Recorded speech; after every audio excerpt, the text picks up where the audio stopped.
Saja bersama Buma Win. Silakan Buma. Buma? Baik Zahira, terima kasih.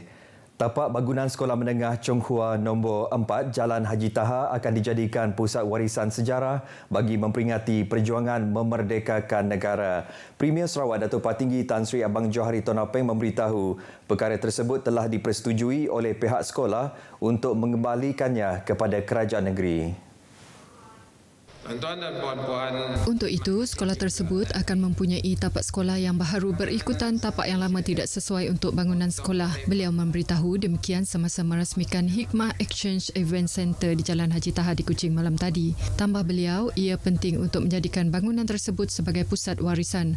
Bangunan ini telah dibina oleh Datuk Patinggi Abang Haji Abdillah pada tahun 1930-an yang merupakan patriot kemerdekaan Sarawak dan lebih dikenali sebagai peneraju bagi gerakan anti penyerahan yang menentang Empayar British. Dalam pada itu, Datuk Patinggi Abang Johari memberitahu Hikmah Exchange merupakan projek perintis pembangunan smart building di Sarawak. Dengan kos berjumlah 300 juta ringgit, bangunan setinggi 22 tingkat itu dilengkapi sepenuhnya dengan sistem sentuhan elektronik atau e-switch akan menjadi pusat pentadbiran Kerajaan Negeri Sarawak dan juga pusat perniagaan.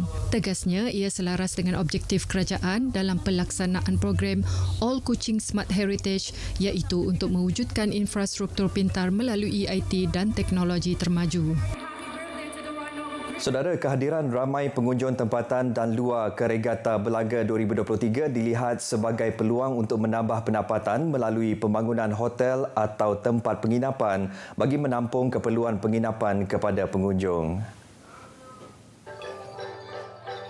Menurut Menteri Pelancongan, Industri Kreatif dan Seni Persembahan Datuk Seri Karim Rahman Hamzah, kehadiran ramai pelancong ke Regata Belaga sehingga mengakibatkan kekurangan tempat penginapan bukan menjadi masalah tetapi peluang meningkatkan ekonomi.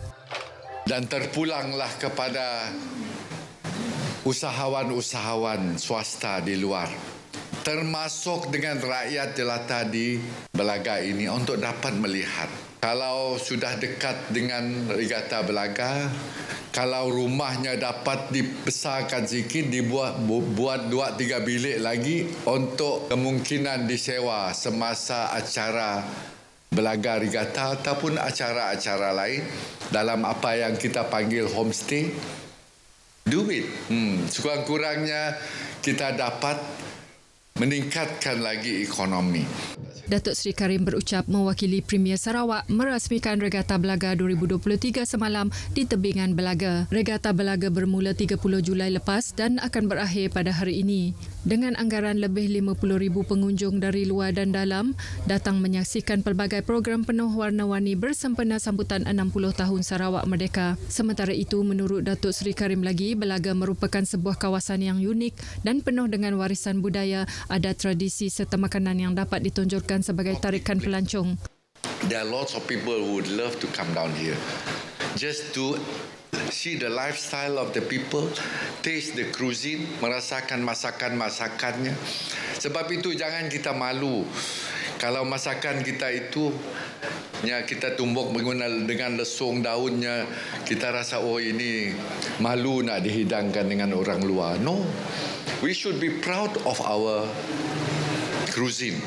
Masakan-masakan tradisi, kuih-muih yang ada berasalnya daripada kawasan kita. Ia adalah identiti tempat-tempat macam itu. Termasuk dengan cara pembinaan rumah, cara pakaian kita. Be proud of our identity. Sehubungan itu, pihak yang bertanggungjawab harus bersama menghidupkan keunikan seni budaya, makanan, bangunan dan cara kehidupan melalui pelbagai program yang dapat dimasukkan dalam kalender pelancongan Sarawak. Malah, kementerian beliau ujarnya bersedia memberikan peruntukan yang diperlukan. Seiring dengan matlamat Kerajaan Sarawak bersempena sambutan 60 tahun Sarawak Merdeka, Persatuan Raban Ngepan Iban RNI mengambil pendekatan serampang dua mata iaitu mengekalkan warisan budaya serta mempromosikan kesenian dan kebudayaan kepada masyarakat dunia bagi menyokong perkembangan industri pelancongan dalam negeri. Timbalan Menteri Pelancongan, Industri Kreatif dan Seni Persembahan Sarawak, Datuk Snodan Lawan menyambut baik penganjuran pertandingan akhir Pekit Keling dan Kumang RNI 2023 peringkat Pulau Borneo. Ianya selaras dengan objektif pertandingan untuk menghidupkan semula warisan sejarah kaum Iban di negeri ini. Keunikan pakaian tradisional kaum Iban serta adat tradisi yang diwarisi dikekalkan dan dilindungi oleh semua lapisan masyarakat. Dalam masa yang sama, beliau juga menyeru golongan muda terutamanya pelajar universiti untuk mengetengahkan pakaian tradisional ketika berada di kampus supaya secara tidak langsung dapat mempromosikan kepada kaum lain. Beliau menambah generasi ini perlu menyemai rasa bangga dengan pakaian tradisional yang menjadi identiti kaum. Beliau berkata demikian pada pertandingan akhir Pekit Keling Kumang Persatuan Raban Ngepan Iban 2023 di Miri. Pertandingan akhir Pekit Keling Kumang Persatuan Raban Ngepan Iban 2023 mengulangi sejarah penganjurannya buat kali ke-6 dengan memperluas penyertaan sehingga ke peringkat Pulau Borneo dengan penglibatan peserta antarabangsa seperti Kalimantan Barat Indonesia dan Brunei Darussalam, termasuk peserta luar Sarawak iaitu dari wilayah Persekutuan Labuan, Kuala Lumpur, Johor Bahru dan Kota Kinabalu, Sabah. Seramai 27 peserta berentap pada tahun ini iaitu 13 peserta wanita dan 14 peserta lelaki.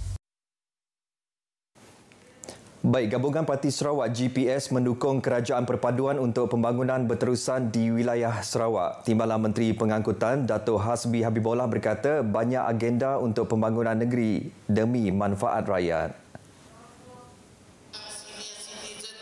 Menurut Datuk Hasbi, GPS tetap menyokong kerajaan perpaduan dan Perdana Menteri Datuk Seri Anwar Ibrahim bagi menjamin kestabilan politik dan ekonomi. Beliau menyatakan demikian dalam ucapannya pada Malam Kebudayaan Makan Tahun Perdana MTP di Limbang.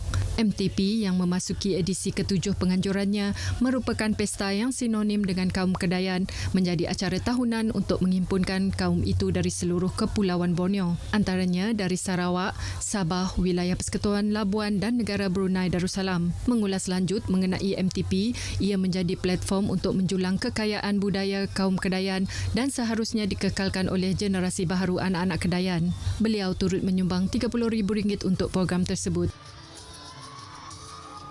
Bandaraya Kuching sekali lagi menjadi tumpuan orang ramai bagi menyaksikan acara Kuching Street Parade 2023 yang diadakan bersempena sambutan 60 tahun Sarawak Merdeka. Perarakan tersebut disertai 60 kontijen yang terdiri daripada 2,400 peserta. Bagi seorang pengunjung dari Miri yang dikenali sebagai Jennifer Ubung Simon yang meluangkan cuti hujung minggu di Kuching, tidak mahu melepaskan peluang menyaksikan acara berwarna-warni yang sedang berlangsung di tengah-tengah bandaraya itu. Sangat bertuah sebab sempatlah melihat perarakan street parade pada malam ini. Berbeza pula bagi Alia Izzati Ismail, beliau amat teruja bersama-sama 9 orang rakannya menaiki perahu tambang dari Kampung Boyan bagi menyaksikan acara tersebut.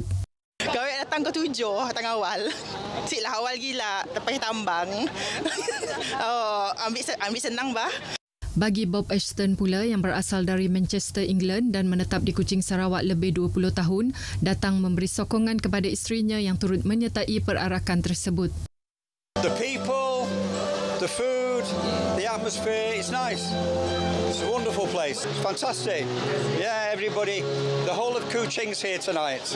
Acara tersebut turut diserikan dengan kehadiran Timbalan Premier Datuk Seri Dr. Sim Kui Hian yang mewakili Premier Sarawak Datuk Patinggi Abang Johari Tun Openg. Kontijen terlibat adalah dari jabatan dan agensi kerajaan serta komuniti setempat berarak sejauh 2.5 km bermula dari Trevilian Commercial Centre Padungan dan melakukan lintas hormat di pentas utama berdekatan Jalan Tunku Abdul Rahman di Bandaraya Kuching.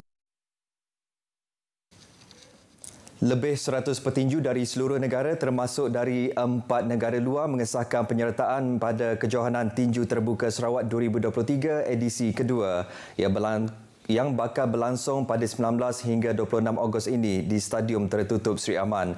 Dimaklumkan oleh Presiden Persatuan Tinju Negeri Sarawak Sabah, Datuk Rahman Lariwo, 4 negara yang mengesahkan penyertaan kali ini adalah Indonesia, Batam, Kalimantan, Singapura, Jepun dan Thailand. Saingan kali ini akan dihangatkan dengan beberapa perlawanan pro yang membabitkan petinju antarabangsa serta petinju tempatan. Datuk Rahman menjelaskan atlet-atlet elit dan sukma dari seluruh negeri termasuk penampilan petinju dari Batam, Kalimantan, Singapura, Jepun dan Thailand bakal menghangatkan edisi kali ini yang berlangsung selama 10 hari. Tumpuan utama pada malam kemuncak ialah pertembungan pro membabitkan pemenang pingat emas sukma 2022, Delonel McDillon Bong atau Kilat Boy yang merupakan anak jati Sri Aman akan menentang petinju dari Thailand, Sonran Sopakol. Tidak kurang menariknya perlawanan di antara petinju dari Indonesia dan Jepun serta beberapa nama besar dalam arena tinju di rantau ini yang turut berentap dalam aksi pro. Beliau berkata demikian pada sidang media di Bandar Simanggang, Sri Aman. Sri Aman sekali lagi dipilih sebagai venue kejohanan selepas kejayaan edisi pertama pada Ogos 2022 di mana ia mendapat sambutan amat menggalakkan. Tambahan pula, gelanggang sama iaitu Stadium Tertutup Perbadanan Kemajuan Sukma Negeri Sarawak Sri Aman juga akan menjadi venue acara tinju pada Sukma 2024. Baik saudara, perkongsian itu tadi mengakhiri